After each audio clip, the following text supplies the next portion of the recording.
Tour Junkies.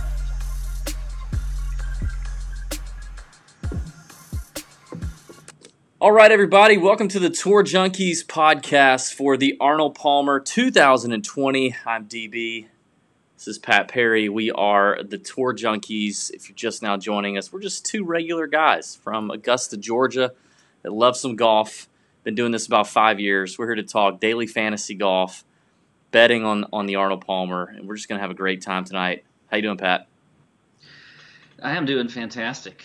Coming off a birthday weekend. I was going to say, happy late birthday. It was yesterday. Everybody needs to wish Pat a very happy, kind birthday.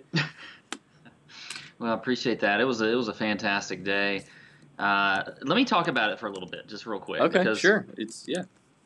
So, first off, I woke up. Well, we had a party. A buddy of mine had his 40th birthday, which is coming up this week. But they threw a big party for him on Saturday night, so I just considered that as my party.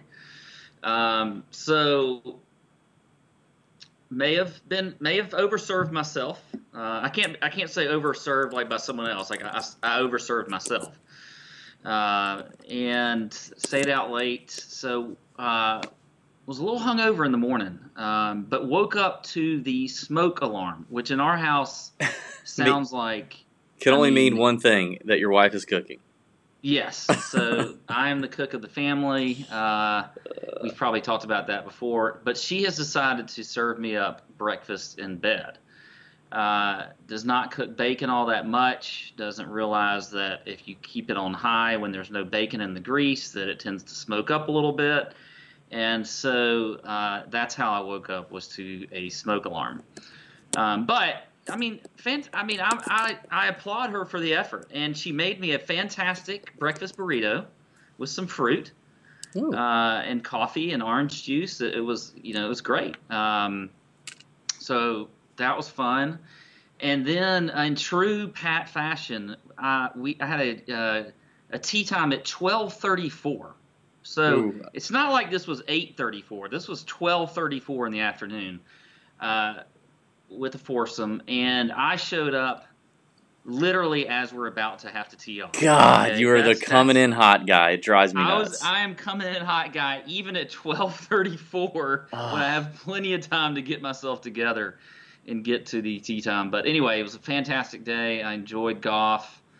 So it was great. 43rd birthday, probably one of the best birthdays I've had in a little while. So that's nice. Good, man. That's good. You deserve that. You gotta treat yourself for your birthday, okay? Yeah. It's you deserved every bit of that weekend. We got a lot of people on YouTube watching live right now, chiming in, telling you happy birthday, and everybody's being kind right now. So, yeah, good stuff, Pat. Listen, we got a good week ahead with Arnold Palmer. We've got an even bigger week next week for the Players Championship. You're not going to want to miss what we have cooking for the Players next week. Tonight, I do want to give a quick heads up to the listeners for our ending segment tonight. We're bringing back Just the Tip, and we are going to hit, for all you beginners out there, we've been getting a lot of tweets, DMs, emails from some folks who are maybe just getting started in daily fantasy golf. This is the time of year that people start to do that. They're itching because football's over. We are going to talk through some entry-level things, concepts, contest recommendations. If you are just getting into this, we're going to talk through some of that and some strategy at the end of the show tonight, so you don't want to miss that. And for all you experts out there, maybe it's a good refresher for you, or maybe you just need to hang up after that. So, although you never know what's going to happen. We've had some wild ending segments here lately. We could go in any direction. We really could. With just the tip. Before we get into the course breakdown direction, I do need to let everybody know that all the stats that we're going to talk about tonight, 99% of them are provided by our friends at fantasynational.com/TJ. That is where we've been going for the last 3 years to get all of our golf data, tournament history, key stats. We make our own stat models there, ownership percentages we pull from there. You can have lineup generators. They have simulations. They have basically course data. Everything you want to know is at fantasynational.com. And when you go to /TJ and sign up for a brand new membership there, you get 20% off your membership package, and that is weekly, monthly, or annual packages. And if you just want to try it out, you can use that /TJ in the URL. Get your 20% off a weekly membership, and then if you love it, you still get the 20% off every membership after that. So it's a very, very limited risk situation. But when we're talking about stats, that's where they're coming from tonight, is fantasynational.com/TJ. We really appreciate Moose and the gang over there helping us out and loving on us for the last 3 years. It's been really good. Well, it's just a great site. I mean, it changed the game for me when it came to my research and things like that. So you can be as technical as you want to be, or it's just everything's right there. I love it. So. Hey, speaking of your research, let's get right into what we need to know for Bay Hill at Arnie's place. Love you, Arnie. Yes. We are at Bay Hill Club this week for the Arnold Palmer Invitational in Orlando, Florida. It is playing 7,454 yards. They've lengthened it a little bit over the last couple of years. It is a par 72. There are 121 players in this field. The cut will be at T65 and ties. The reason it's less than you typically see is because it's an invitational status tournament, so they can have less players if they want to. It is by invitation. And I think one of the things that you can take from that is that you can probably take a little more risk this week. Maybe going down below, playing a little bit cheaper guys, because you're going to have more guys that make the cut. Typically see in most tour events. So not like a WGC event, but still less players, more guys are going to make the cut. So I think you can take a little bit more risk, maybe down in that 6K range. There are Bermuda greens out here that run extremely quick. They'll have them at least at 12 on the centimeter. Ooh. So they are very quick greens. Like last week, we got a lot of trouble out here.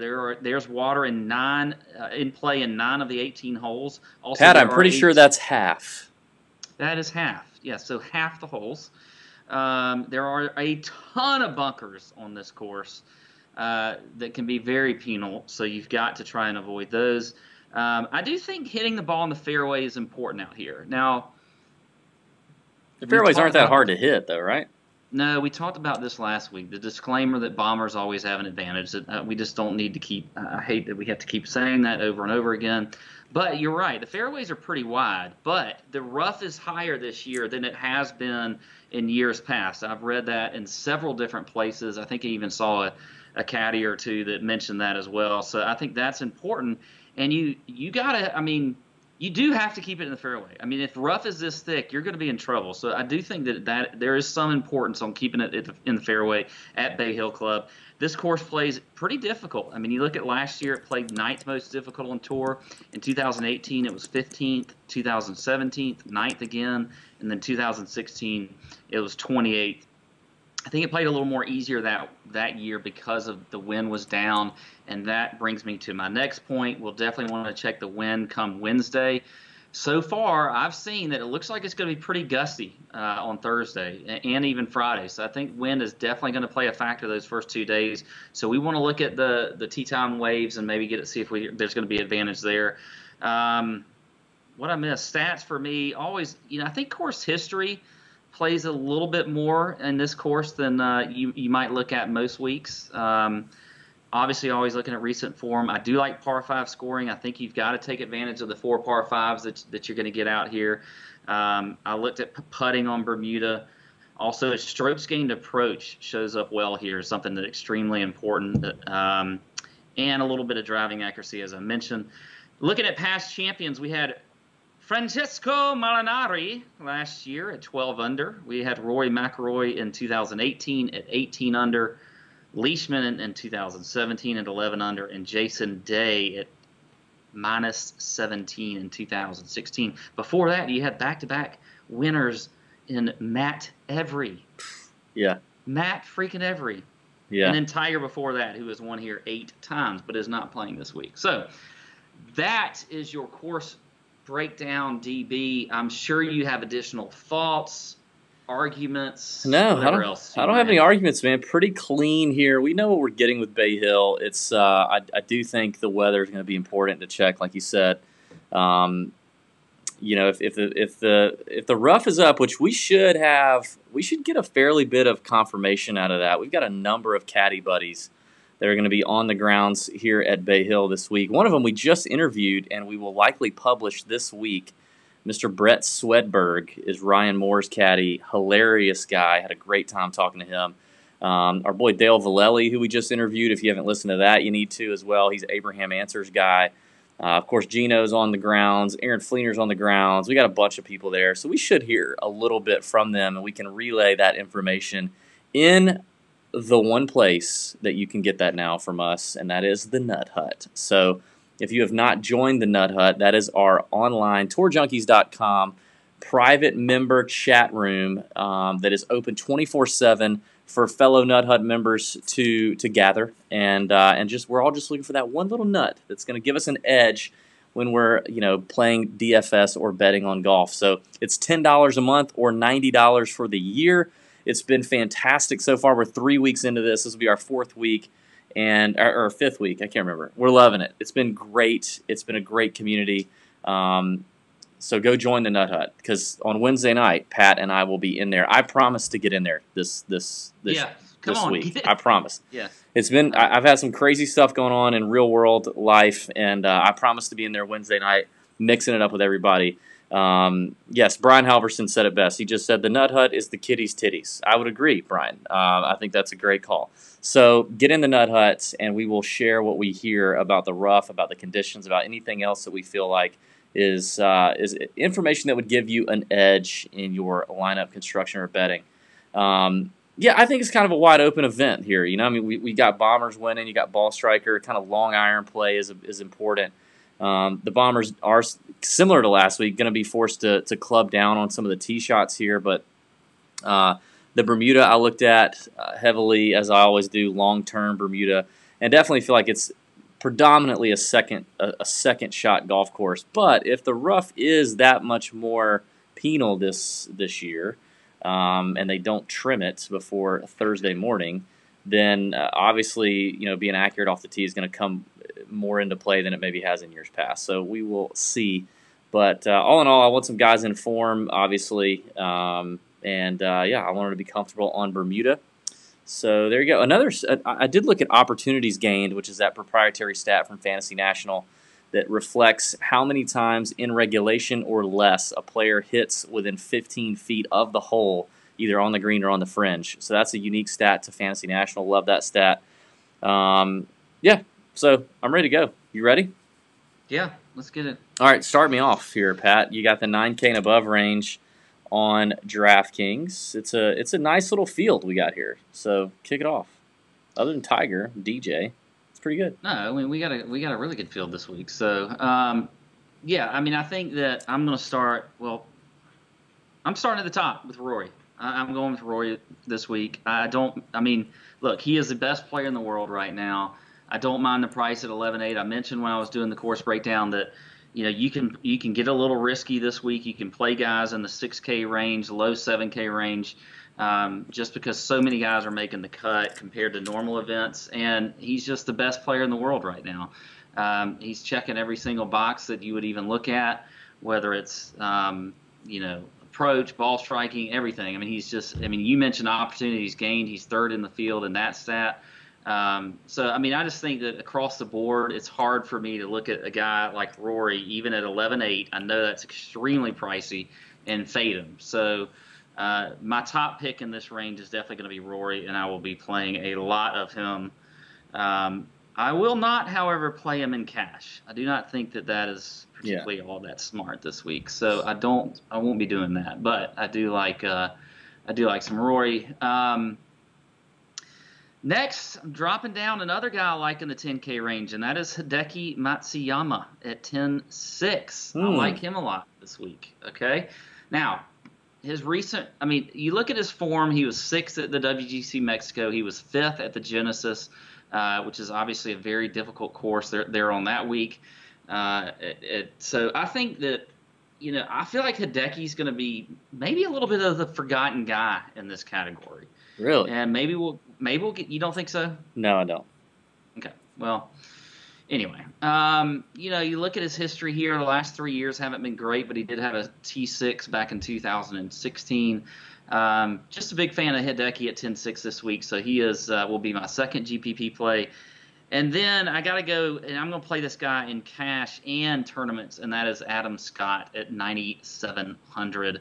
I love him this week. He has been playing fantastic. You look at his last several events. He obviously had a win just a few weeks ago at the Genesis. He was T26 in Mexico, not particularly that great, but Adam Scott's been playing extremely well. Definitely checking a lot of boxes, and I've just come off the screen here that had my boxes for checking. So I can't look at it, but now I see it. Okay, so 10th in strokes gained approach. He's 17th in greens and regulation. Checks a box on opportunities gained, which you mentioned he is second in the field in that category. So I think for cash and GPPs, you can play some Adam Scott at 9,700. My fade is going to be this one scares me because I really like this guy and he's checking boxes and everything, but we've never seen him play here, and that is Xander Schauffele at 10,000. I think there's a little bit of like last week at the Honda Classic.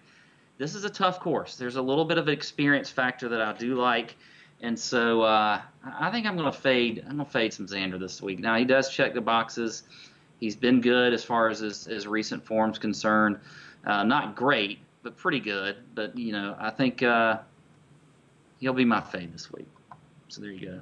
A bonus play. I got to give you a bonus play. A bonus play? We don't do bonus plays in the 10K range. Yeah, I want to throw him out there as a bonus play. Not in cash, but as a tournament play, and that's Justin Rose at 9,000. Okay. So I'll start with what I hate about what you just said, and that is the Xander fade. That is a player that I have targeted here in tournaments. I think folks may avoid Xander. He may be a little lost here in this range. He doesn't have the history here like you mentioned, but man, I am loving his last couple of events in terms of iron play. I mean, just in WGC Mexico, gained 10 shots with his approach play. 10. That's absurd. Just couldn't putt worth a darn. So I think Xander's worth a GPP flyer. And I wouldn't even say he's a flyer. I mean, we know the caliber player Xander is. So I'm going to roll with Xander. He doesn't check boxes in terms of Bermuda play. It's actually his worst surface, and as you mentioned, no history here. But, he's 69th in the field, by the way, in driving accuracy, which you don't seem to put much of an emphasis on, but I think it is important. Yeah, so. I'm not here. I feel like, even if the rough is up a little bit, the fairways here aren't super narrow. I mean, they're not that narrow. But I just love the ball striking with Xander, and I do think you're going to get some ownership leverage with Xander. Now, total agreement with you on Hideki. He was my top play here at 10-6. However, I don't think Xander's going to go under the radar at all. Hideki's going to go under the radar at all. I see Hideki in tournament play being somewhere in that 18 to 20-something% range. I think he'll be chalk, but I definitely love him here. If you look at you don't think with Fleetwood coming off his week and being a pretty good fit here, and Bryson coming off of a second place finish, and Rory I think still is going to have some ownership as well. Yeah, I think the price with Hideki is still going to pull some people in over Fleetwood. I mean, just because he just didn't play last week, but Hideki's been on fire. Another thing about Hideki, I looked over the last 5 years here at Bay Hill. He is 8th in the field in ball striking. So that's strokes gained off the tee and strokes gained approach. He's 8th in the field with those two stats combined. So it's typical Hideki, right? He ball strikes the crap out of it, tee to green, then he gets on the putting surface and he can't make anything. So that's the risk you always run with Hideki, but I do feel like I'm liking what's happening right now. So with his game, and you just got to hope you get a hot week with the putter for him, and there you go. So I like Xander, I like Decky, and then I'm going to Sung J M at 9,500. Played here last year and played pretty freaking good for his first time out, finished third, coming off the win. I'm not interested in fading M in another ball striking competition where iron play is crucial. Now he's got the win under his belt at a course that he played one time and finished third. I think you could see Xander do something similar here. And the price is so good for M at 9,300. I think I'll take it. I think M and 9,500. 9,500. I think M and Decky are going to be some chalk I'm eating in this range, but in GPPs, is M not? He's not going to be celebrating just big time. Does he look like a guy who's going to be like getting hookers after? I don't think so. He doesn't strike me as a guy who's just going to go bananas and be hungover for the next 3 days. Like if I can't speak for the guy. He could be a party animal. He could be. Yeah, he doesn't strike me as a party animal. He's barely drinking age, right? I think he's 21. In cash, I'm going Sung Jae. I love Sung Jae here in cash. He feels as safe a bet right now as just about anybody on the board other than Rory, just in terms of making the cut. So I'm going Sung Jae in cash, and my fade is going to be old Tommy Ladd at 11,000. I know I faded him a couple weeks ago or something. You faded him last week. It was last week. It all comes down to value again, and I'm going to say this all throughout the year. It's value, value, value, and I think a lot of the sharp DFS players out there are always thinking value over almost anything. And I think Fleetwood, like I would rather play Rory, but when you've got Decky down there and Adam Scott, who you mentioned, I just don't know that there's significant enough return on Fleetwood's cost at 11,000. To pay for in DFS. So it's purely a value play for Tommy, and hopefully he ends up being high owned as well. And I can also fade him for that reason, and then I'll feel good about that as well. So Fleetwood's a fade. He seems like a guy to me that, like, if we get to later in the week and we're looking at ownership projections and he's looking fairly low, that I could get turned on to. I'm not hating your fade, but I don't hate his game for this place. I mean, it's not about that at all. It's purely value right now. Purely value. You got to fade somebody. You can't play them all here, and it just comes down to that's the guy that I can't bring myself to pay for. If Brooks were up there, it'd be Brooks. So there you go. Okay, well we can move on to the 8K range. All right, start me off. Justin Rose. Okay, two plays. Okay, 2 tournament plays in the 8K, 1 cash, and a fade. What you got? All right, so I'll start off at the top here, and I like some Henrik Stenson at 8,800. And I know we haven't seen him play all that much this year, but he is obviously great on this course, has incredible course history, has gained 42 strokes over his last 5 events here, with a missed cut back in 2017, but in that time frame he had 3 top finishes in the top 4, T17 last year. He's a guy that definitely checks the box as far as driving accuracy, and on holes like you talked about where you have to kind of dial it back a little bit, maybe hit 3-wood, he loves to do that. Very comfortable doing that off the tee. He's 3rd in the field in strokes gained approach. He is 15th in the field in par 5 scoring, 6th in opportunities gained. So I think Stenson's just a great play here. I don't know what his ownership's going to look like. It may be a little bit too high with his history. Yeah. But I do like some Stenson as well at 8,800. And then I'm going back with Colin Morikawa at 8,400. Now, I did talk about experience. He obviously doesn't have it here because this is the first time playing. But it just hasn't seemed to matter for Morikawa. I mean, every course he can play well on. He's a great ball striker. You look at, checking boxes across the board. 4th in approach, 24th in driving accuracy, 4th in greens and regulation, 7th in par 5 scoring, 20th in opportunities gained. I mean, I'm not jumping off the Morikawa train until there's some really good reason to do so, and he's not showing that. So, and I think the price is pretty good there at 8,400. I mean, just the way he's been playing and the cuts he's making and everything. I mean, I don't know. So I like him at 8,400.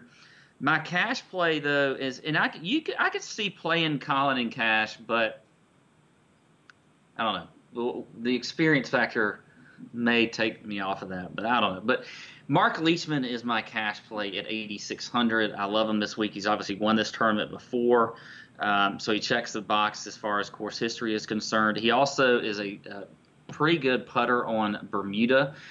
He is actually, where is he?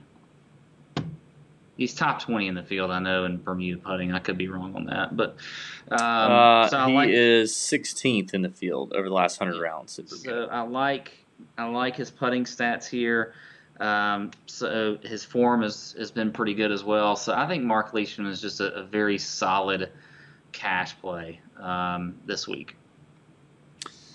Do you want my fade? Yeah. Gonna blow your mind with the fade. Okay. Tony Finau. Tony Ooh, Finau is my fade at 8,900. I'm getting crazy this week. that's a And tough one to fade, man. So I what's love the? some Finau, and it is tough to fade. But like you said, in any kind of event, you got to plant your flag somewhere. Um, he's been he hadn't played here since 2017, where he was T28. He was 43rd and 16, missed the cut in 2015. So nothing too great as far as the course history is concerned. You look at the stats also. He checks a box for sure in strokes gained approach, but he is 88th in the field in driving accuracy. He is 94th in par 5 scoring. So I'm not a huge fan of Finau this week. I think he is going to underperform that price. Which isn't terrible. I mean, I thought he might actually be sort of low 9K range, but he's going to be my fade this week. I looked at Finau. He's interesting. It's always tough to fade Tony. You like him so much. You want him to win. He's just a guy you pull for. He can show up in big events. He obviously is a really tremendous ball striker. It is tough, man. It's tough. There's definitely some value around him, even lower than him. It's a bold fade call. Much respect. Much respect. His worst surface is definitely Bermuda by a long shot in terms of putting. But yeah, that's an interesting call there, Pat. Mad props to you for that fade. I'm trying to get bold out here. I'm putting myself out there, and I'm not afraid to do it, DB. Well, I guess the theme for me is going to be ball striking Asians that you pray to God can putt, and that leads me to my first pick in the 8K range at Byung-Hun An. I'm going Byung-Hun An, who just needs to put 4 together. He just seems to be having a blow up round where he just craps the bed or something. I don't know what's going on, but checking the boxes in iron play as always. In fact, in this field, in the tournaments he's played in at Bay Hill in the last 5 years, he's 6th in ball striking, so off the tee and approach play here at Bay Hill. So obviously comfortable there. You just got to rely on Byung-Hun An to do exactly what you're trying to get Hideki to do, which is make some putts. Now, his worst putting surface is POA, and then he's pretty neutral with Bermuda and Bent. So a little bit of hope can be found there. But just last week at the Honda, finishing 4th, he gained 1.2 strokes putting. I want to say that again. Last week, Byung-Hun An gained 1.2 strokes putting on that Bermuda surface at the Honda. That is the first time. I know that didn't happen in the first round, I'm pretty sure. I don't know. Sum total. It is the first time he's gained strokes putting in a golf tournament with ShotLink data since the Shriners in October. I'm sorry, since the Sanderson Farms in September. That's it. My goodness. It's been a long time. So I'm going to pray that we ride the hot putter with the ball striking. I think Byung-Hun An is a really solid play in this range. I like your Leishman play. I'm gonna roll with Leishman in cash. I do feel like he's gonna be pretty chalky. He's former winner here. Checks a lot of boxes. I'm not mad at Leash. If you're gonna eat some chalk in this range, I don't mind you eating a little Leash chalk here. But I'm going to drop down for my final GPP play. I'm going to go at 8,100 to Tyrrell Hatton. Don't mind it. I'm liking a little Tyrrell Hatton, a really solid putter.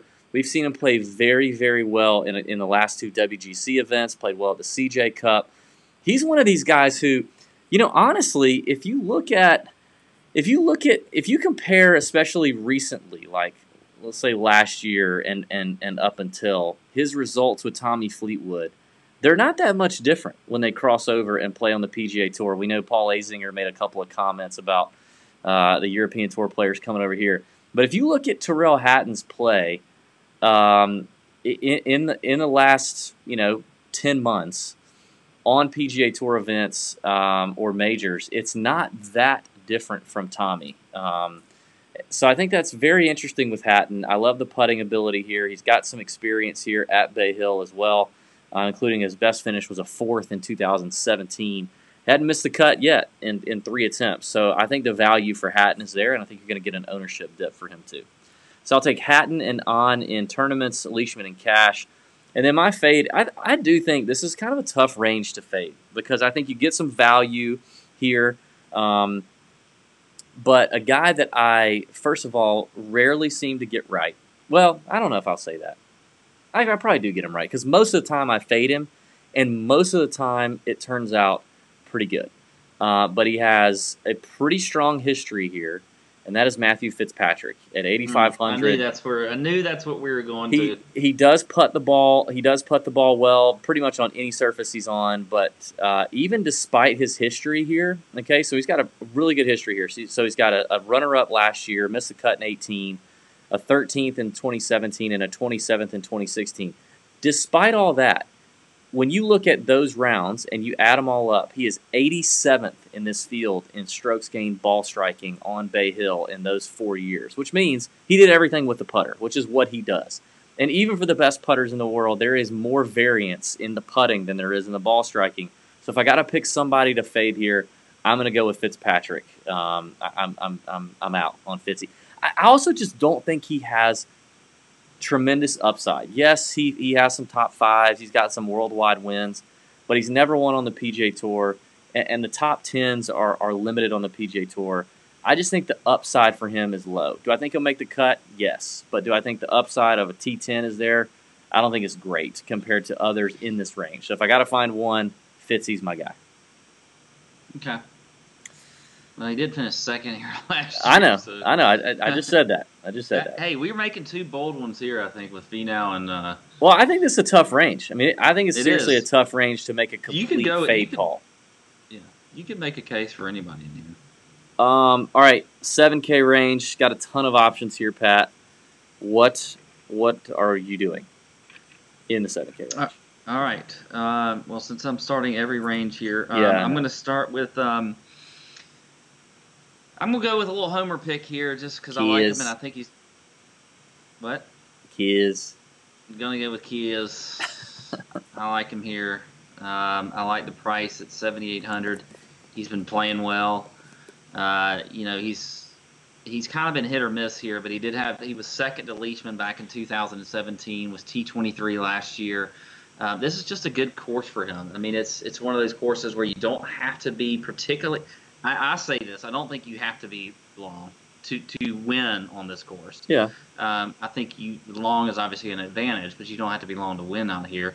So he's 23rd in the field in driving accuracy. Checks the box on that opportunities gained stat that you mentioned.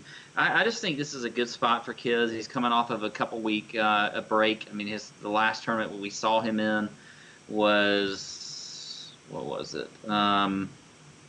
Back at I guess he did play WGC Mexico. Golly, he must have just been kind of absent during the Mexico tournament because I never really he was kind of an afterthought to me. But I don't think his ownership is going to be too high at all. He did tweet out, by the way, I don't know if you happen to notice that during the WGC Mexico event, that he thought he had kind of found something that week. So I thought that was interesting for him to say that. He doesn't typically do that. No, he doesn't. So for him to say That's that good. was a little bit interesting to me. So I do like Kiz at 7,800. Also, I'm going to go with a guy that I've faded a little bit this year, and that is Rafa Cabrera Bello at 7,600. Now, another guy that played extremely well here last year, he was T3rd in his first ever start here. So I'm contradicting myself a little bit and taking a guy that, I mentioned experience. Well, he didn't have any experience here, but he did well the first time he started here. But we've seen him play well the last few weeks. I mean, kind of like Xander's going to do this year.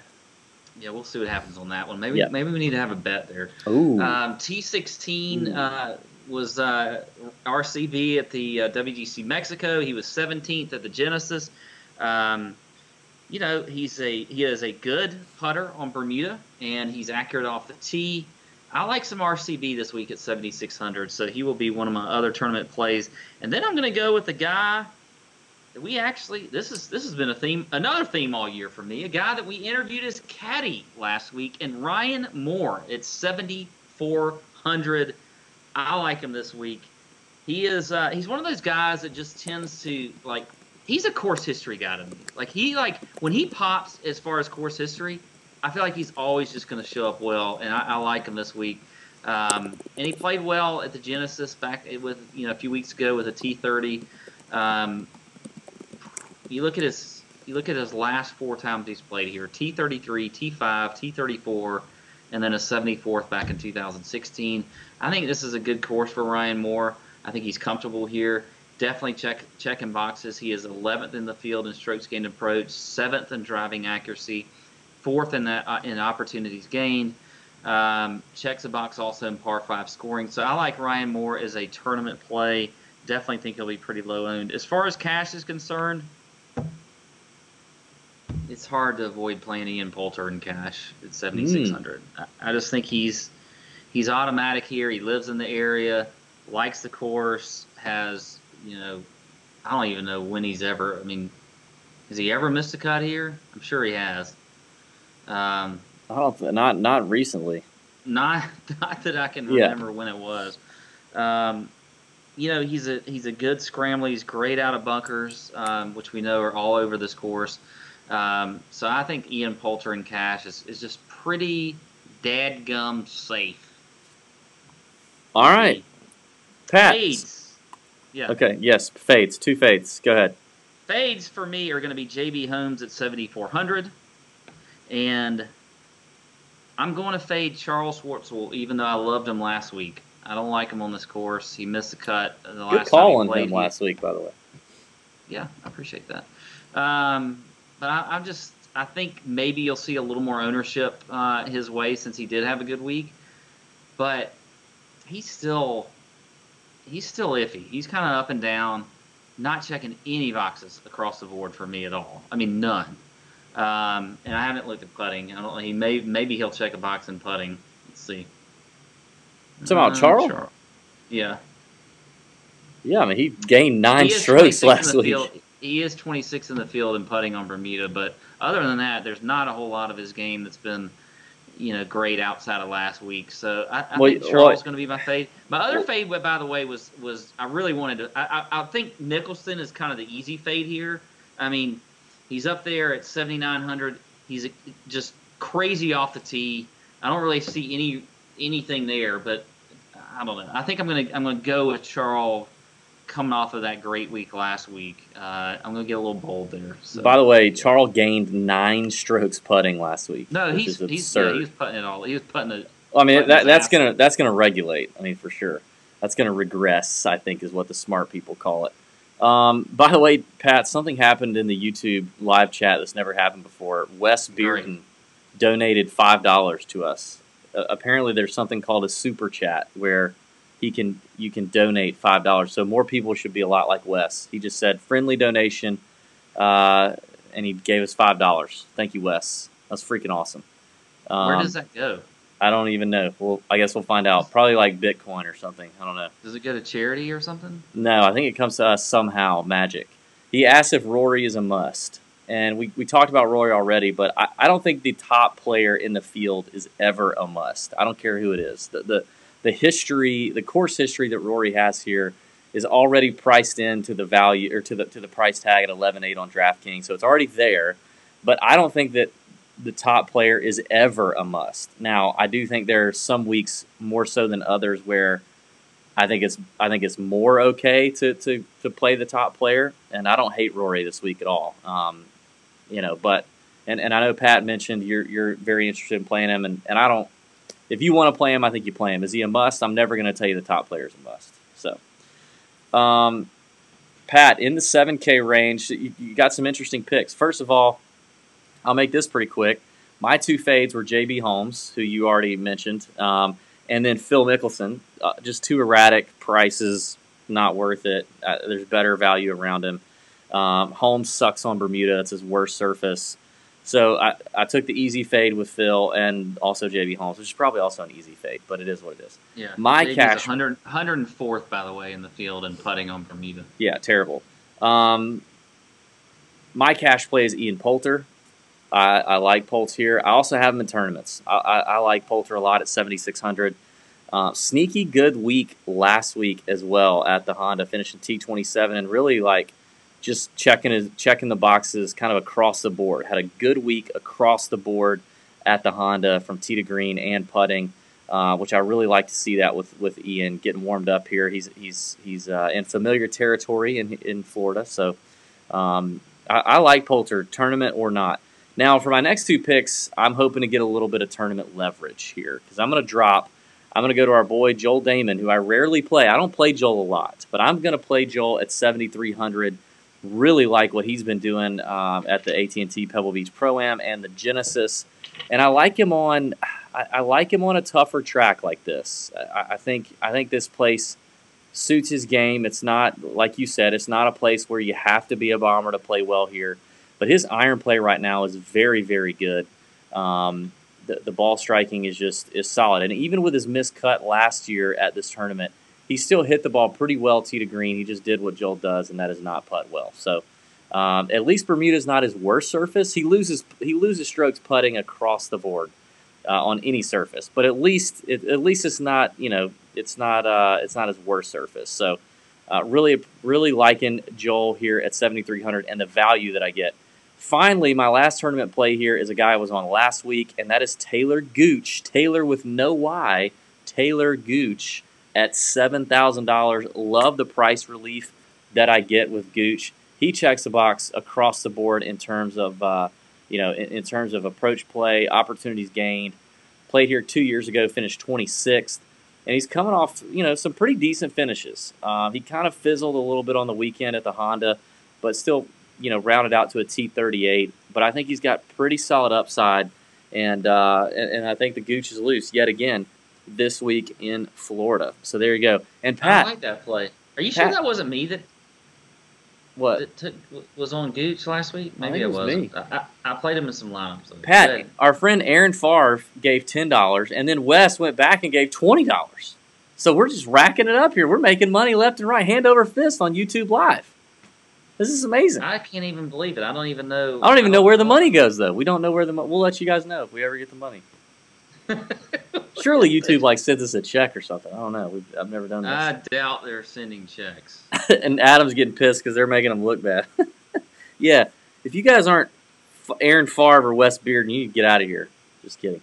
All right, anybody in the 6K range you're digging, Pat?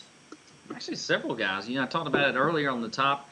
On the top of the show, with playing Rory, you gotta look at some guys in the 6K range, and I think there's a few guys you can look at. I'm gonna start with Naismith at 6,800.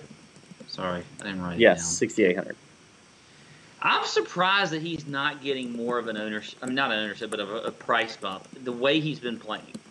I mean, this guy has been. I mean, you look at his last few events. I mean. Let's see, T38 at the Honda on a very difficult course, T6 in Puerto Rico, T11 at the AT&T Pro-Am.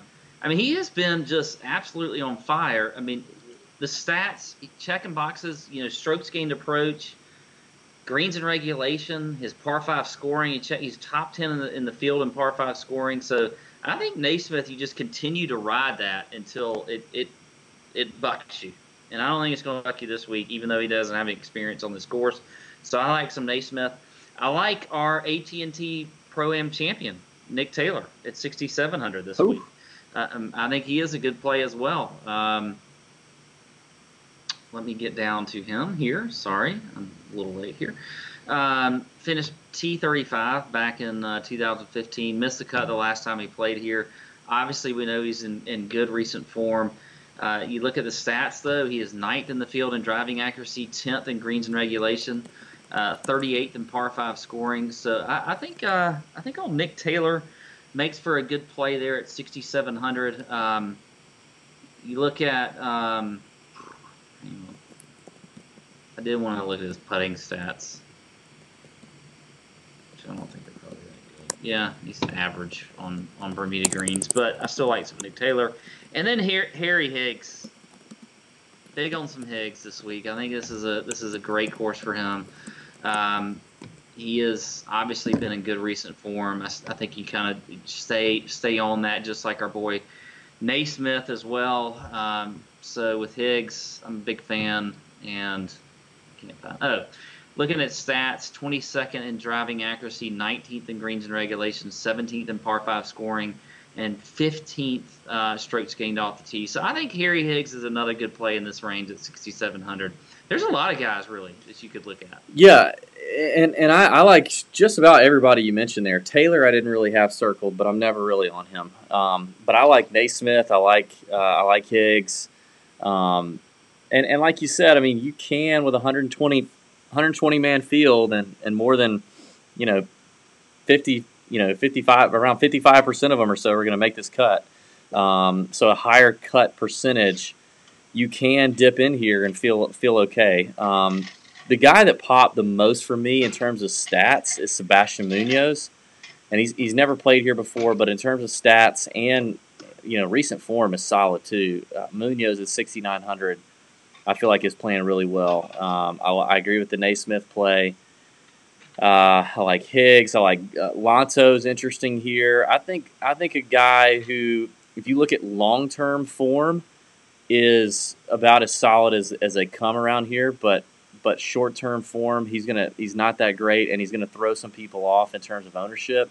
Is Andrew Putnam. Andrew Putnam missed the cut at the Genesis, missed the cut at the Waste Management, but before that, the guy was rattling off. I mean, he didn't miss a cut since the Heritage, so I think if you put some value on long-term form, plus Andrew Putnam's best putting surface by far is Bermuda. His worst is POA. You had the Genesis and you had the Waste Management out there. I just think that's part of it, and I think you're going to get a little ownership relief with Andrew Putnam. I like him better than some of the other names in there in terms of just tournament ownership relief. So, what do you think? I like him. I like what you're talking about, but I'm just all of a sudden I'm scrolling down and this like going really low here, and I'm looking at 6,300, and he's checking boxes. If you look across the board, approach, driving accuracy, greens and regulation, off the tee, whatever. A guy that you were on and you wrote up last week, Doc Redman, as a first round leader bet, Doc Redman, and that mother effer. Not only did he threaten first round leader bet, yeah, but he missed the damn cut. Yeah, which just shows you how crazy Honda Classic Week is. Yeah, like that dude was in the lead. Like you were sweating that as a first round leader bet, and then I'm sitting there looking at him with a missed cut. I know. He might be actually worth playing this. No, I think 6,300 is dirt cheap for the upside that Doc brings. I think that's very legit. I think there are some names in here. Narrowing this range down is going to be interesting for Wednesday night's Nut Hut discussion. A lot of people on YouTube right now asking about Jazz, Janawatanan or whatever it is. I know a lot of people love to play Jazz. I just what's special about him? Like I know he's talented at. Yeah. He's played some good events, but when you look at how he's finished, like what's special other than the HSBC? There's just not a whole lot to. I mean, there's just guys down here. I say this all the time. Like, don't forget the guys that are around him that play the PGA Tour regularly and play it at a decent level. I just would odds are those guys in the long term are going to perform better than Jazz, right? So I just Zach Johnson and Patrick Rogers right there around him. I mean, Rogers is playing good. Mark Hubbard's been playing really good. He's a 6,500 right there near him. Denny McCarthy just missed his first cut in 10 years. I don't know why you would play a PGA Tour winner at 6,500. I mean, I just don't see. I do think you can, like we said, you can take a little more risk, and maybe if you want to throw him in a lineup, throw him in a lineup. But how about Doc Redman's real first name is actually Doc? They told us that on the broadcast on Thursday as I was sweating that first round leader. Real name is actually Doc. Wow. Yeah. And great. I mean, that's great to hear. They're getting into the, the native area. That's good stuff. Yeah. I like it. Yeah, it's going to be good, man. Good tournament. I'm excited about the Bay Hill deal and the Arnold Palmer. It's a great event, man. I'm more so excited about the Players Championship next week because we have media access. We're going to be there all day Tuesday and all day Wednesday, and we're going to be getting all the content, all the info on the golf course. You do not want to miss the week that is the Players Championship next week. First of all, we're going to start it off on Monday night with the podcast where, guess what? For the second time in like a month, me and Pat will be together at Pat's house doing the podcast. Not sure how we're going to do it, but it'll be a lot of fun. And if you watched our last live podcast, it was a little off the rails, and it was a lot of fun when we were together. It's going to be incredible. You might see appearances from my kids, my dog, who David affectionately calls Golby, even though that's not his name. Yes. Like, there could be all kinds of stuff that happen. It's going to be fun. Looking forward to it's going to be good. Week. We're going to try to deliver some. We're going to have a ton of inside information, a ton from coaches, from caddies, from players. We're going to give you everything we got on Tuesday and Wednesday of the Players Championship. It's going to be great. Can I ask something about maybe this is an offline question? Okay. But are you sure that not just you has the media access? It's like, and the reason I asked that is because we got an email with an invite for the media to a party on Wednesday night at the clubhouse, and it was addressed to you. Oh yeah. Not me or anybody else. So I'm a little bit concerned that I'm going to show up and they're going to be like, I guess just a roll of dice for you, bud. I guess just a roll of dice for you. I'm not really sure. We'll try to figure that out. But yeah, next week is going to be awesome. You are going to want to make sure you follow along with that. I do want to talk quickly about lessons learned from the Honda. Lessons learned from the Honda. It is an interesting week. There's a lot of lessons to be learned. Every single year, it's an interesting week. First of all, so glad to see Sungjae Im win. We both talked him up on the podcast. Now, he did make an appearance in the Chalk Bomb, but good to see him win. Here's the thing about the Chalk Bomb last week.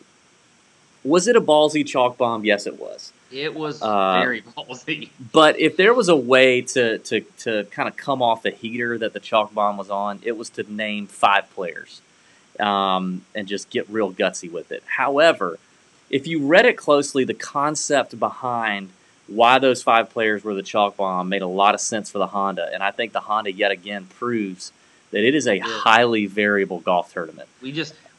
Ben just happened to pick probably the wrong guys. Well, the theory behind what he did, I think, was pretty smart when it comes to this event. Yeah, wouldn't you'd agree? Yeah, I mean, it was based on your ownership, your top 5 ownership guys, your most chalky plays at the Honda tend to trunk slam and not do as well, more so than almost any other tournament that we see. It's crazy. The variability is so insane. So, looking at Fantasy National, the 5 guys there were your 5 guys. But, other sites, and actually what it ended up being was actually a little different. So that the ownership projections were a little off, but that tends to happen, right? Your most popular names, Billy Horschel. I'm looking at it right now from last week. These are actual numbers. Billy Horschel was your most popular on average. He finished 42nd. If you'd have faded him, you'd have been just fine. Byung-Hun An was the 2nd. He finished 4th. That probably would not have been a great fade. Gary Woodland was 3rd. He finished 8th. That probably wouldn't have been a good fade. Your 4th most popular player was Ricky Fowler, who missed the cut. Then Sungjae, then Fleetwood, then Justin Rose, who missed the cut. So, there's a ton of variability in this golf tournament, and I think it's interesting. Now, I saw some stuff on Twitter going around about, should you next year, let's play less DFS and bet more, which I kind of like the thought of having more outright tickets for that event next year, because we see long shots win, we see kind of middle of the road guys win, and I like that. However, I know our boy Ben, who writes the Chalk Bomb, would definitely agree or argue that why would you not play more DFS? Because of the variability, because you get, you have that variance that you sometimes don't get in tournaments where we know the chalk is going to hit. Personally, for my stress levels, I think I will go the former route and end up just having a little more outright tickets next year, playing a little less DFS, and go there. But I could be talked out of that. I think Ben could probably talk me out of that. I'm totally different. Like I just like I think like next year I'm gonna get balls to the wall and go even more. Because if you hit it right, because of the way this is, if you just happen to hit it right, you're gonna have one of your best weeks ever. Like you said last week, this was the Honda last year was one of your best weeks you'd had. It started a good run for you. It's true, it was. Yeah, I mean, like Mackenzie Hughes being up there, like that's that insane, was crazy. right? Like, I was looking at it while I was on the golf course yesterday, and I was like, what the hell? Where did Mackenzie Hughes like come from? names in the top, like Mackenzie Hughes, Brendan Steele popping, Cameron Davis, Russell Henley, Bryce Garnett, Robbie Shelton's done nothing lately. Luke Donald is, he's a history guy here, but I mean, it's an interesting golf tournament. The Honda is very unique. We all need to remember that next year. We will do our best to remind you of that next year. Your perfect lineup, we talk about this every week, in DraftKings would have been Sung Jae, Mackenzie Hughes, who if you had him, oh my God, Tommy Fleetwood, Byung-Hun An, Brendan Steele, and Mark Hubbard. You would have scored 507 points, and you would have spent $49,600 on a DraftKings last week. So, yeah. Anything else to add with the Honda? No. Okay. I'm putting that one behind me. So. Yeah, put it behind you. I do want to let everybody know who's in the Masters $500 swag giveaway. That drawing is going to be done on Friday. So just be prepared. Follow us on social media, at Tour_Junkies on Twitter and Instagram. That drawing will be Friday. Let's talk about the Just the Tip segment tonight. Welcome to Just the Tip.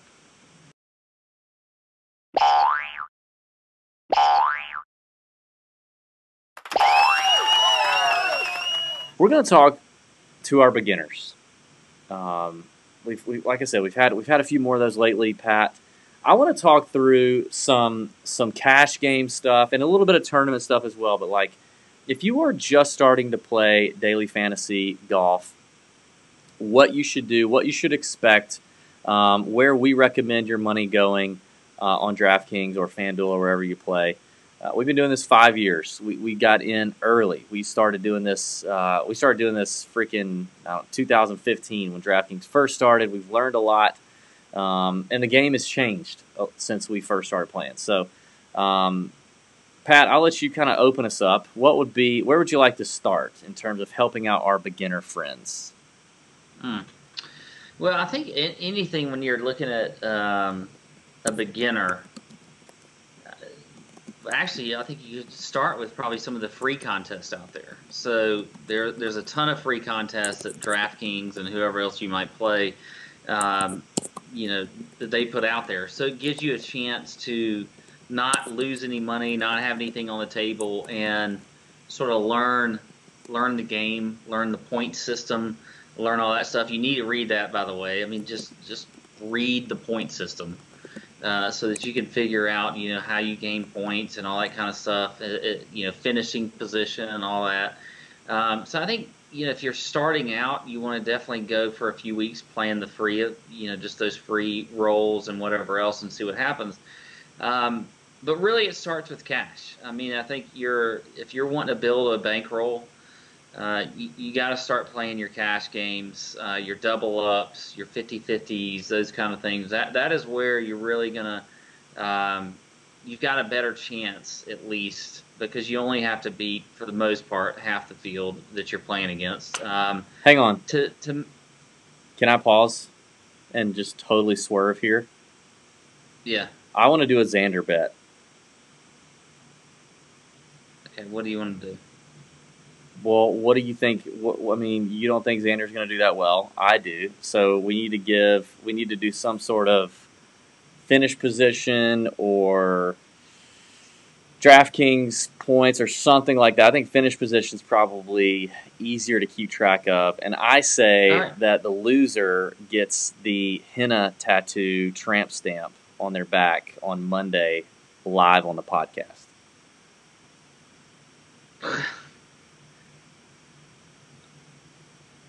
I mean, you're kind of catching me off guard with that. I don't really know. You don't want to do it? What? You're scared? You mean a tramp stamp? Like, is that something like on that goes on your ass or something? Well, like right above it. Yeah. It's just a temporary henna tattoo, Pat. I mean, how long does it have to be there? Well, I mean, it doesn't have to be there that long, but I mean, you know what I mean? Like, you can't, like, go... You notice I'm picking up and picking up my drink glass more rapidly than normal, which is a lot. Come on, we've been talking about doing listener bet. We've been talking about doing these bets. Let's do it. What do you think? I'll roll the dice. I mean, look, I don't hate Xander. I just don't. I think he's going to disappoint a lot of people this week. All right, top 20.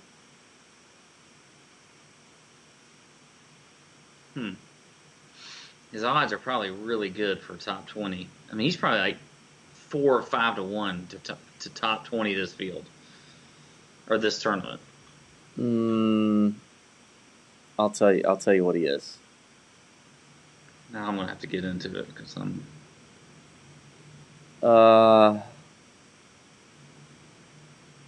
He's got a 46% chance of finishing top 20. All right, I think that for him, I'm just putting a fade number, like where I feel like I'm happy that I faded him. Okay, all right. Would be if he is outside of the top 15. Now, there could be some DraftKings scoring points there that could probably be iffy. All right, how about... But I think he finishes outside of the top 15, and I'll bet whatever you want that he does. So it's T15. So you're saying T16 or worse? Yes. Will you give me T17 or worse?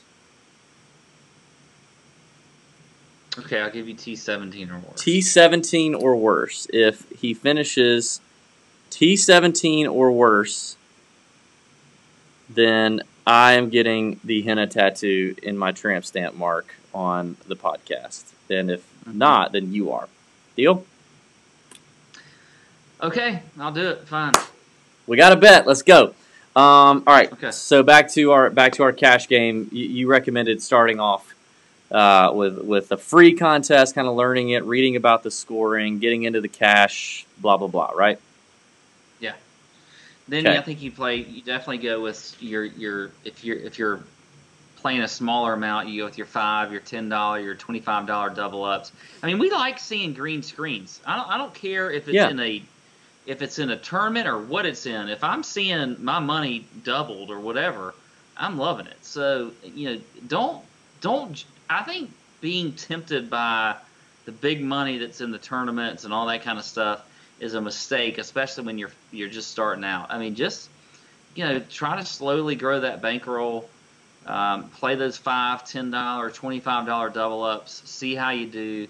And then get into the tournaments once you get all that up there. You get a higher bankroll and that kind of stuff. And then if I'm going into the tournament, so I'm going to start with, I think you play the single entries. There's a $5 single entry that's pretty big. There's a $12. There's a $33 single entry that's big. I think those are the ones that you play in when it comes to the tournaments, because that $5, $100,000 to first is fun to play, and I always put a few entries in there just because I just feel like I like to have some entries in there, and I think that, and there's always a chance you could win. You never know, but you're in with the sharks there. You're in with the guys that are maxing out, 150 entries and that kind of stuff. So if you want to start with a tournament that is got a decent prize for first, I like that 20 max $3 tournament. I think that's a good one to play in because it's $60. You're maxing out only at 20 entries, so I think the playing field's leveled a little bit compared to the sharks that are out there. So that's what I would say as far as some of the contests are concerned when you're a beginner, whether it's cash, GPP, and kind of ramble a little bit, but there you go. Yeah. So I think, yeah, I agree. I mean, I agree. You gotta start. I guess the biggest fear is that if you're starting in this, you're gonna lose interest. You're gonna be discouraged. You're gonna be deleting the app too quickly if you don't give yourself a chance to see the green screens, right? To see the screens light up green and win some money. And that's the thing. Like, you need to start there. And if you jump in there because you're excited about the prize pool or whatever, everybody needs to know that there are a lot of sharp players out there. There are a lot of sharp players in all kind of contests. 5 years ago when we first started, that was not the case. There were very few and far between. We didn't have the data that we have. You didn't have the number of podcasts and blogs and YouTube videos and all the tool sites and all this kind of stuff, right? You didn't have any of that. But now there are a lot of people that know a lot of information, and so if you don't want to we just don't want you to get discouraged. So that's why we encourage you starting in the cash world, because you're more likely to, as you learn the game week by week and you understand the ebbs and flows of the scoring, and you start to realize, lineup construction stuff where you're like, okay, maybe I shouldn't approach lineup construction this way or that way. As you start to learn those things, you at least give yourself, a chance to finish in the top 40 to 45% of a cash contest and double your money. But a couple of other things to know, like right off the bat, even the pros, even the sharps, and we know a lot of them. We talk to a lot of them. We know a lot of them. They lose more weeks than they win. They seriously do. They lose more weeks than they win. You're only going to see the screenshots on Twitter on the weeks they win. And even sometimes those screenshots are deceiving because they're not showing you what they put in. We are losing more weeks than we win, okay? No matter the contest that you pick. It's a hard game, and like I said, so many people know so much information. So you need to know that going in. I don't mind if you want to start out in some tournaments, some low-cost tournaments as well. Pat mentioned the $3 max. That's a fine tournament if you want. Just know that like the more entries in a GPP in a tournament, the more entries, the more perfect that lineup's got to be to finish in that top 5 spots, that top 0.5%. The more perfect that lineup's got to be. Those 150 max entry tournaments, there's a lot of sharps that are buying up all those 150 max entries, and they have a statistical advantage when they do that. And so you lose your edge there as well. Now, in terms of cash, though, Pat, like what's our golden rule when it comes to playing cash games, whether you're playing double-ups or 50-50s or head-to-heads? What is our golden rule that we tell everybody in cash? Well, the golden rule is, well, for me, I don't know, you're putting me on the spot here, but you want a guy that makes the damn cut. Yes, that's it. So that is it. And so you tend to want to, you need to play more balanced type lineups. You don't need to take risks taking those 6K guys. I mean, there's a reason they're down in that range. You could even look at their odds compared to where their price is. I mean, that is, you've got to get 6 of 6 through in those cash lineups. So some weeks you can cash with 5 of 6, but for the most part, yes, got to make the cut. Yep. So first of all, let's say this too about head-to-heads. We do not recommend if you're starting out you play a head-to-head. Most of the head-to-heads, even though you think, oh, I can beat one person, most of the head-to-head games out there are also sharps. Now, I do think DraftKings will match you with players of your skill set, but I would just say let's just not mess with that. Let's not play the head-to-heads. Actually, if you're listening to this podcast and you're already out there seeking information that would help you, that would help you be better at DFS or golf betting. So, to me, if you're going to play a 50-50 or a double-up, play the largest ones you can find. So if you want to play, $25, then play the biggest double up for $25 you can find, because the more entries, the more variance, and the more likely you are, because you're one coming to us or other sources seeking out, good information, whereas other people may just be flippantly throwing something in there and they have no clue what they're doing. You get more of those the larger the the cash contest. So I would say play 50-50s, play double ups, and play the biggest ones that you can play for whatever entry amounts you want to do. And then it is exactly what Pat said. Only worry about getting 6 players through the cut. That's it. And this is something we've talked about in a couple of videos we've done lately.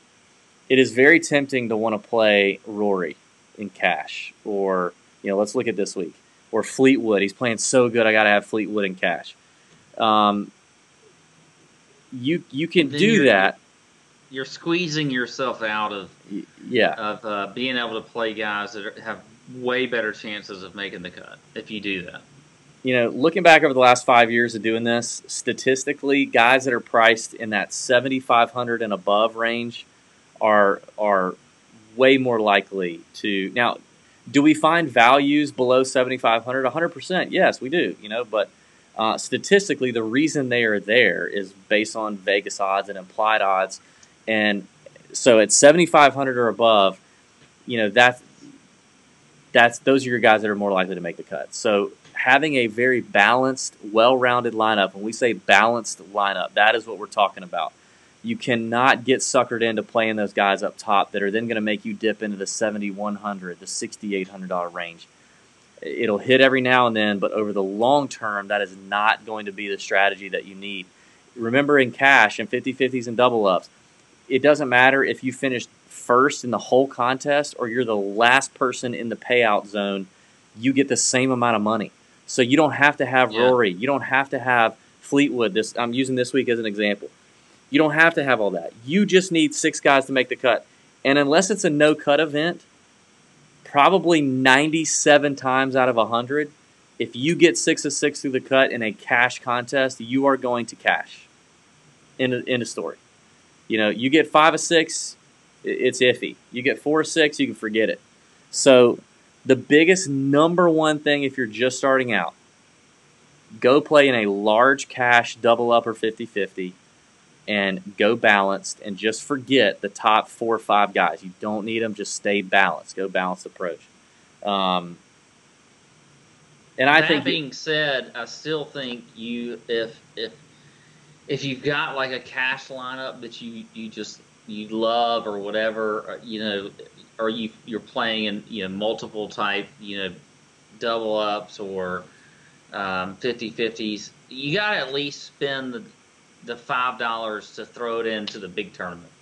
Just do it, because you will be kicking yourself if that lineup just happens to just absolutely kill it and you didn't put it in a tournament lineup. So I think, and you don't spend a lot, but you got to be disciplined about that. Just pick your favorite one, throw it in there into a tournament, and then just see what happens. But I think that's important as well. That's true. That was a hard lesson that I think Pat learned early on. I learned very early on. You end up building a cash lineup that is literally the nuts, and it basically doubles you up. And then you go back on Sunday and you realize what it would have done had you put it in a tournament. And you're gonna not be happy. So at minimum, take that lineup and throw it in the $1, the $2, the $3, the whatever. It doesn't matter what tournament you want to throw it in, but put it somewhere. So that you can, you won't be, super upset. But yeah, and then after that, as you dabble into tournaments, because listen, here's the other thing: playing cash contests aren't that fun, like long term. To me, they're not. Oh, because everybody wants the big payday. I mean, it's like when you're playing roulette or whatever. I mean, you want to hit your number. You want your number to hit. Yeah. You don't want to. Yeah. You don't want to hit, black or red, which is 50-50 basically. I mean, you want to hit the number and hit 36-1, which is what you're looking at for these tournaments. So, I mean, eventually, I think that's where you want to get to, and you want to play those, and you want to do that. But if you're just starting out, it's a losing venture. But as you get bored with it, and you have somewhat of a bankroll or whatever, and you want to start getting into tournaments, couldn't agree more. Single entries, 3 max entries, those are the way to go. Just stick with those, and go from there. So, Good stuff, Pat. Hopefully that gave some of our new listeners, new players, a little bit of insight. We don't want you to waste your money, and we don't want you to get bored with it. We want you to enjoy it. We want you to win some money, win some weeks. That's what keeps you coming back. And if you keep doing that, then hopefully you keep coming to us. So I think that does it, Pat. The next time we do this podcast, you and I will be in person, and it will be the week of the players, and it will be very, very good. And hopefully we have come off some green screens for the Arnold Palmer Invitational, and we'll have a bigger bankroll for next week. We'll just blow it. Looking forward to it. I might have to play some cash this week. I feel like I've talked myself into playing a little more cash than I typically do, so we'll see. Nice. Okay. Well, we got to do the DraftKings After Dark show over on YouTube, so let's go. Let's go knock that out. Everybody needs to go check that out if you haven't already. And, yeah, thanks for listening. May your screens be green. See ya! Out!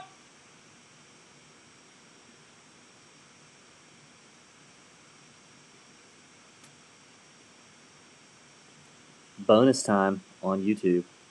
Bonus time. Listen, our boy Wes Bearden was throwing cheddar all over the place tonight. We made some money tonight, Pat. I felt like a stripper. I felt like a stripper, just people tossing dollars. Wes Bearden is like the high roller in the strip club right now. Just throwing dollars everywhere, asking questions. It was very good. Thank you, Wes. Pat, Wes would like to know, do you prefer hand building your lineups or optimizers for your lineups? Hand building. Yeah, he likes the hand job. I did do. I used the Fantasy National lineup builder last week for the.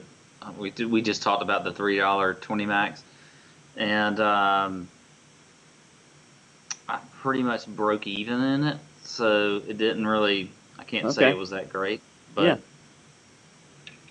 yeah. All right. Shout out to Adam Olstead. He also gave us a little bit of chatter too after bitching about it for a minute. So thanks to him. Yeah, this is weird. Just getting that thrown out. What else, Pat? Anything else? You good, bud? I can't see any of the comments, so how am I supposed to know what? Well, I'm just saying, like in general. The new setup that I have is very annoying. Like, I wish that I could have my camera be my. You will very soon. You will very soon. Because it's so weird with you down here and the camera up here. Like, I'm like trying to look to see what you're saying, and then look at the camera. Because you texted me and you were like, "Hey, look at the camera more." I'm like, I'm trying to look at you, but the camera's right here. So like you try this. Like, this is very difficult. So let me ask you this, because I told the folks, I said, hey, you could, you don't have to feel pressure to give to this whatever this YouTube super chat is, because apparently someone said YouTube takes 30% of the money, and we also don't know how we get it. But I did say they could go to the Tour Junkies shop and buy some swag and put you to work. Do you? What's our inventory looking like? What do we have a lot of that people need to buy? We got the good. We have the good shirts up in the store, right? People need to buy those. Good shirts. We got a lot of the Addict sweatshirts. Why are people not buying those? Those things are freaking awesome. Buy the sweatshirt. Hey, Patrick Reed's probably going to make the Ryder Cup. Buy the Patrick Reed shirt. We had somebody buy it the other day. I shipped it out. Yes, the Patrick Reed God. Now I will say this: Captain America shirt. I had some direct messages from the Nut Hut, and hang on, I'm just trying to send you the recording here. They're ready for some new shit in the store, and let me just tell folks out there that we are working on it. Some really good stuff and really cool stuff. I'm talking. Can I mention it? Yeah. I'm talking head covers. I'm talking polos. Socks. I'm talking socks. I mean, everything. So it's coming. So there's going to be some really cool stuff. So you guys that are in the Nut Hut that get the discount are going to be loving that when it happens. But right now it just hasn't happened yet. But look, it takes some time. Look, be patient. We got some seriously impatient listeners and nut hutters. And I love you. I love all you nut hutters, but be patient. Damn. Yeah, and I mean, yeah, and if you're a nut hutter, don't ask for an extra discount. Like, that's just rope. That's rope. You already get 20% off. The discount, by the way, is built in. So if you're a Nut Hut member and you're logged in and you go to the shop, the discount's already there. You don't have to have a promo code, none of that. It's already built in. It's pretty cool. So, all right, Pat. I think that wraps us up. I think it's time to go do our thing. Thanks, everybody. Appreciate you. Love the bonus time. You guys are the best. Let me leave you with this. What, fart? No, not a fart, Pat. Not a fart.